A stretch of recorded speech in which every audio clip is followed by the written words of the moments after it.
लोक आस्था का महान पर्व छठ आरंभ हो चुका है, जो सूर्य देव और छठी माई की उपासना का प्रतीक माना जाता है। ये वर्ष छठ पर्व की शुरुआत 25 अक्टूबर को नहाय खाए से हुई थी। इसके बाद 26 अक्टूबर यानी आज खरना है। 27 अक्टूबर को संध्या अर्घ्य और 28 अक्टूबर को भोरवा घाट पर उषा अर्घ्य के साथ इसका समापन होगा। ये पर्व केवल एक धार्मिक अनुष्ठान नहीं, बल्कि शुद्धता, श्रद्धा और आस्था का अद्भुत संगम है।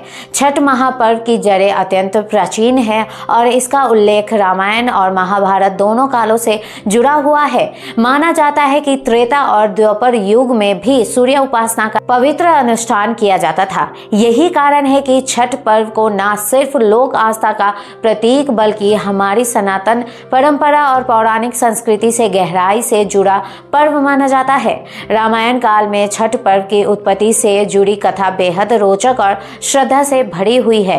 पौराणिक मान्यताओं के अनुसार जब भगवान श्री राम 14 वर्ष का वनवास पूरा कर अयोध्या लौटे, तो उन्होंने रावण वध के पश्चात हुए पापों से मुक्ति पाने के लिए ऋषि मुनियों की सलाह पर राजसूय यज्ञ करने का संकल्प लिया। इस यज्ञ के लिए मृदुल ऋषि को आमंत्रण भेजा गया, लेकिन उन्होंने स्वयं अयोध्या न जाकर श्री राम और माता सीता को अपने आश्रम में आमंत्रित किया।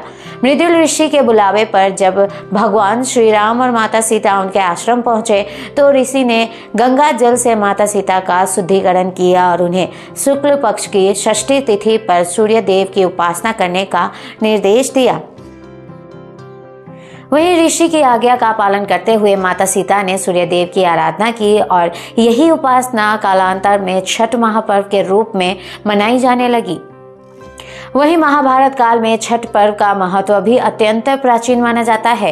पौराणिक कथाओं के अनुसार जब पांडवों ने अपना सब कुछ जुए में हार दिया था, तब द्रौपदी ने छठ व्रत किया था। इसके फलस्वरूप उनकी मनोकामनाएं पूरी हुई और पांडवों को अपना राजपट वापस मिला। एक अन्य मान्यता के अनुसार छठ पर्व की शुरुआत सूर्यपुत्र कर्ण ने भी की थी। कर्ण सूर्य देव के अत्यंत भक्त थे और वे रोजाना कई घंटे पानी में खड़े होकर सूर्य को अर्घ्य अर्पित करते थे। सूर्य देव के आशीर्वाद से ही कर्ण एक महान योद्धा बने। छठ महापर्व मुख्य रूप से बिहार, उत्तर प्रदेश और झारखंड में बड़े उत्साह के साथ मनाया जाता है, लेकिन इसकी महिमा इतनी व्यापक है कि अब ये पर्व देश के अन्य राज्यों और विदेशों में भी श्रद्धा के साथ मनाया जाने लगा है। असीम आस्था और भक्ति से भरे इस पर्व को न केवल हिंदू धर्म में, बल्कि अन्य धर्मों में भी सम्मान और श्रद्धा के साथ देखा जाता है।